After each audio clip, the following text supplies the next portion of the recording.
संयंत्र स्थापना के मामले पर क्षेत्र में ग्रामीणों का विरोधी स्वर गूंजने लगा है।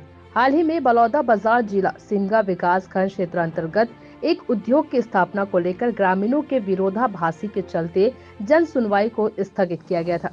इसी तरह सिमगा विकास खंड के ही ग्राम पौसरी में प्रस्तावित उद्योग को लेकर ग्रामीणों का विरोध जारी है।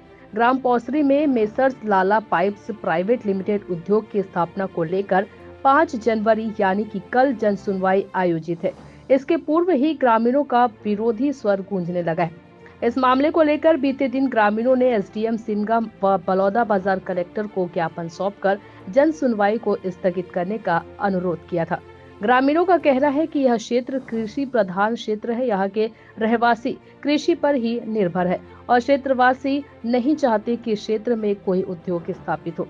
ग्रामीणों ने बताया कि ग्राम सभा के बैठक में भी एनओसी से संबंधित मामले को सिरे से खारिज कर दिया गया है। उन्होंने कहा कि बीते माह क्षेत्रीय प्रवास के दौरान मुख्यमंत्री ने कहा था कि अगर ग्रामीण जन नहीं चाहते तो उस क्षेत्र में उद्योग नहीं लगेगा।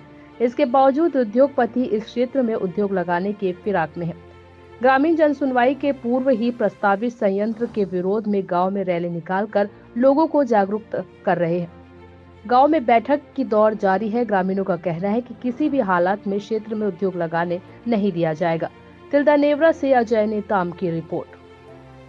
सुना गांव वाला, आज अगर तुमन कंपनी के विरोध नहीं करे होता तो तोरो हमार जिंदगी बर्बाद हो जाए। एकर का परिणाम होई तेला खुदे देख लो।